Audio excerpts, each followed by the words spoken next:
नमस्कार, राम राम। हम रईस और आप देख रहे हैं बुंदेली कवरेज और हम हैं इस वक़्त बीरपुरा गाँव में, टीकमगढ़ जिला को एक बहुत ही चर्चित गाँव है, बहुत ही चर्चित ग्राम पंचायत है बीरपुरा और हमारे संग है बीरपुरा के पूर्व सरपंच और वर्तमान सरपंच भी कह सकत और जिला पंचायत सदस्य विजय सिंह यादव भाई साहब हमारे संग हैं। सबसे पहले तो स्वागत है भाई साहब आपको बुंदेली कवरेज पे। बहुत बहुत धन्यवाद आपका रईस भाई। आपके चैनल के माध्यम से सभी को दशहरा की राम राम। पूरे क्षेत्रवासियों को, जिले वासियों को, प्रदेशवासियों को।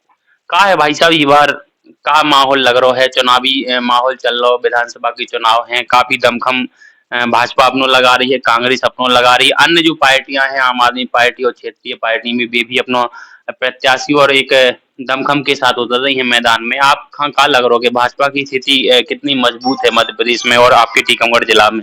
भारतीय जनता पार्टी 150 सीट के ऊपर जीतेगी। 150 पूरे प्रदेश में 150 सीट पार करके।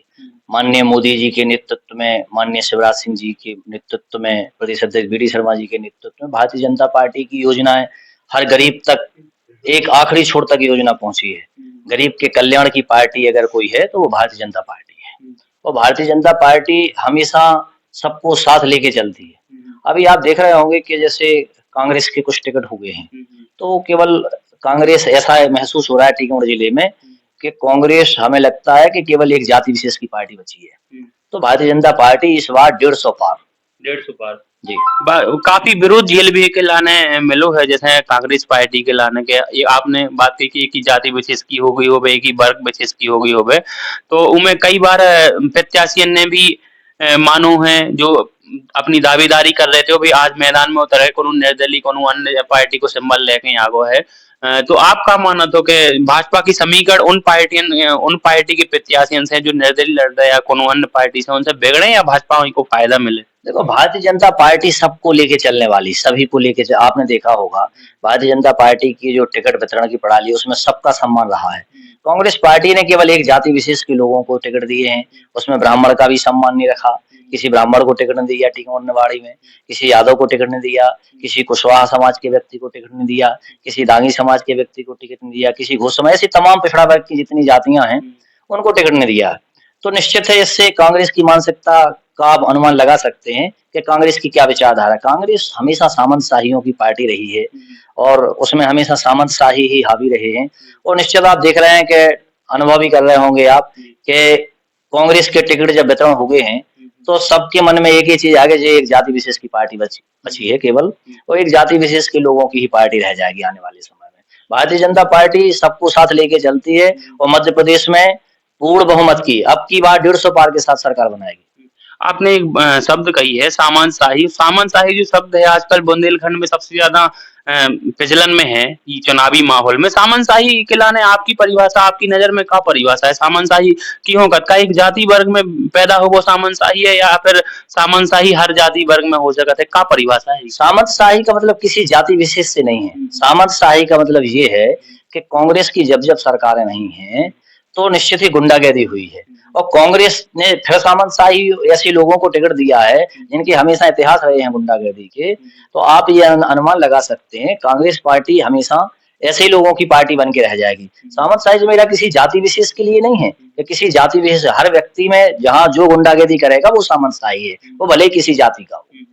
तो इसमें आप देख रहे होंगे भारतीय जनता पार्टी ने हमेशा अपने कार्यकर्ता को मजबूत किया है। शासन की जो योजना है उसका गरीब तक, अंतिम छोर के व्यक्ति तक योजना का लाभ पहुंचाया है। सैकड़ों के एक एक गांव में सैकड़ों आवास बनाए जा रहे हैं। लाडली बहना इतनी सफल योजना आज तक देश में कभी कोई ऐसी योजना किसी मुख्यमंत्री जी ने नहीं चलाई जो माननीय शिवराज जी ने यहाँ चलाई है। और लाडली बहना तो 3,000 रुपए तक बहनों की आमदनी जाएगी।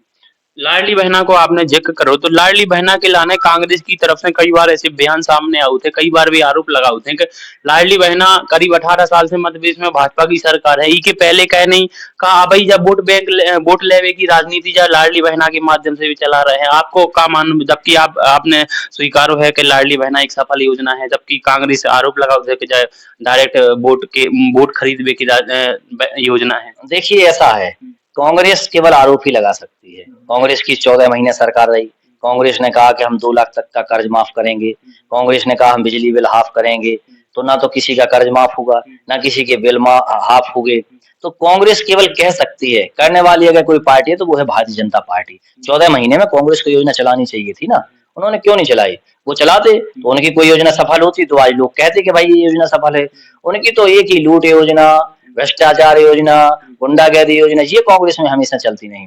भारतीय जनता पार्टी की सरकार ने माननीय मोदी जी के नेतृत्व में, शिवराज जी के नेतृत्व में लाडली बहनों को घर चलाने में समस्या होती थी, आज वो बहनें खुशहाल हैं और मुख्यमंत्री मामा जी को आशीर्वाद, अपने भाई को आशीर्वाद दे रही हैं और इस बार 150 पार भारतीय जनता पार्टी पुनः सरकार और बहुत मजबूती के साथ मध्य प्रदेश में सरकार बनाएगी। हम आपकी गांव में प्रवेश कर रहे थे तो हमने देखो एक गांव में हमें बहुत ही बढ़िया चौक नजर आओ, भगत सिंह चौक।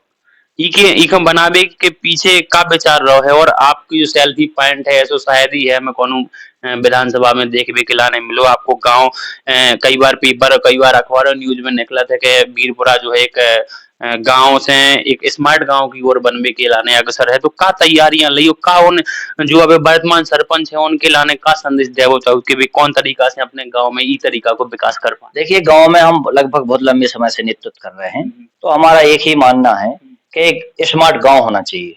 तो निश्चित ही वीरपुरा उस ओर है और आने वाले समय में एक नगर पंचायत की दर्ज पर वीरपुरा को बनाया जाएगा, जहां बहुत चीजें अभी हम भगत सिंह चौक का निर्माण हो गया है, सेल्फी पॉइंट है, वहां पे कुछ दुकानें, मार्केट भी बना रहे हैं, पार्क भी बना रहे हैं। तो बहुत सारी चीजें ऐसी बना रहे हैं जो वाईफाई की भी सुविधा करेंगे, सीसीटीवी कैमरे भी लगाएंगे, लाइटें भी लगाएंगे, तो जिम भी बनाएंगे, युवाओं के लिए खेल कूद के लिए भी बनाएंगे। तो निश्चित है एक जो स्मार्ट गांव होना, जैसे स्मार्ट सिटी होती है, तो एक स्मार्ट गांव के रूप में वीरपुरा को बनाना चाहते हैं और एक नगर पंचायत की तर्ज पे बनाना चाहते हैं। ब्रजेंद्र सिंह यादव नाम राजनीति में आजकल काफी चर्चित है। जतारा विधानसभा से होए चाहे टीकमगढ़ जिला से होए, अब आप सरपंच से जिला पंचायत सदस्य से आपका आगे की रणनीति का है? आपकी राजनीति के लाने के आगे कहाँ तक जाने हैं, मतलब का लगत आगे? जी, तो जनता का आशीर्वाद है, जनता जहां तक ले जाना चाहेगी। अपना तो निरंतर काम करना, जनता की सेवा करना एक उद्देश्य है और अभी तो चुनावी समय है, तो चुनावी समय में तो भारतीय जनता पार्टी का कार्यकर्ता हूँ, भारतीय जनता पार्टी के लिए पूरी निष्ठा से कार्य कर रहा हूँ। कोई पार्टी ने चुनाव के प्रचार के लिए कोई क्षेत्र निर्धारित किया है क्या भाई ये ब्रजेंद्र सिंह यादव के लिए है और यहाँ से भाजपा को ये समर्थन देंगे और यहाँ से ये भाजपा को निकालेंगे, ऐसा कोई योजना, कोई प्लान? नहीं, वो तो पार्टी जहाँ-जहाँ पूरे जिले में पार्टी के सभी प्रत्याशी हैं, सभी का प्रचार प्रसार करना, सबको जीतना है, कहीं कोई समस्या है नहीं। और जहाँ पार्टी जिम्मेवारी देगी तो पूरी जिम्मेवारी निभाएंगे। जतारा विधानसभा से जो लोकसभा की प्रत्याशी रही कांग्रेस की किरण अहिरवार, उनको मुकाबला हरिशंकर से है। खड़गपुर विधानसभा की बात करी जाए तो दो ही पूर्व की जो प्रत्याशी रहे कांग्रेस के और वर्तमान में मंत्री रहे राहुल सिंह लोधी जी और पूर्व जो विधायिका रही चंदा सुरेन सिंह गौर, उनके बीच मुकाबला है। टीकमगढ़ की बात करी जाए तो वही 2018 का मुकाबला गिरी और यादवंत सिंह के बीच है। तो आप क्या मानते हैं कि कहाँ का मुकाबला सबसे रोमांचक होने वाला है? या मुकाबला है ही नहीं, 150 पार ऐसे ही थोड़ी होगी, सब जीत रहे हैं हम, तभी तो 150 पार होंगे। मुकाबला कहीं नहीं है, कांग्रेस में कोई टक्कर है ही नहीं। 2 हिस्सा में भारतीय जनता पार्टी, 1 हिस्सा में सब रहेंगे और 150 पार भारतीय जनता पार्टी की सरकार बनेगी और जो है केंद्र का नेतृत्व तय करेगा कि किस दिन मुख्यमंत्री की शपथ होनी है, भारतीय जनता पार्टी की सरकार बनेगी। यदि भारतीय जनता पार्टी की सरकार बनती है तो आपका मत किस मुख्यमंत्री को किसे बनाने के लिए रहेगा कि मम्मा ही रहे या फिर अन्य कोई, गोपाल भार्गव हैं, ज्योतिराज सिंधिया, प्रहलाद पटेल, नरोत्तम मिश्रा, बी.डी. शर्मा? देखो ऐसा है, ये तो केंद्रीय नेतृत्व तय करेगा, भारतीय जनता पार्टी के वरिष्ठ नेता, केंद्रीय नेतृत्व, ये सब मिलकर तय करेंगे। ये हमारा विषय नहीं, हम तो छोटे से कार्यकर्ता हैं और पार्टी जो आदेश देगी पार्टी के साथ कार्य कर रहे हैं। एक लास्ट सवाल है, टीकमगढ़ भाजपा में बगावत शुरू हो गई है। पूर्व विधायक के श्रीवास्तव और राजेंद्र तिवारी जी दो ही करण अर्जुन की जोड़ी के रूप में टीकमगढ़ विधानसभा में उभर रहे, तो क्या लगा था आपको जो ये मना के पार्टी को सपोर्ट करेंगे या फिर पार्टी में बेहतरघात के कारण टीकमगढ़ विधानसभा जो सीट है वो कांग्रेस ले जाएगी? देखिए, वो बड़े नेता है, के श्रीवास्तव जी बड़े नेता है, राजेंद्र तिवारी जी भी बड़े नेता है और हम छोटे से कार्यकर्ता हैं, तो उनके विषय में हमारा बोलना कहीं से कहीं तक उचित नहीं है। हम फिर भी क्या लगता है, भारतीय जनता पार्टी के कार्यकर्ता है, उस रूप में हम काम कर रहे हैं और वो भी जो है वो उनकी विचारधारा है, लेकिन उनके विषय में हमारा बोलना कहीं से कहीं तक ठीक नहीं है। जी, धन्यवाद भाई साहब आपको हमें समय देने के लाने। छोटी सी बुंदेली कवरेज की वार्ता ब्रजेंद्र सिंह यादव, पूर्व सरपंच और वर्तमान सरपंच और जिला पंचायत सदस्य टीकमगढ़ से वीरपुरा गांव के विकास की ओर अक्सर ले जाने के लाने इनकी प्रमुख भूमिका है। नमस्कार, धन्यवाद।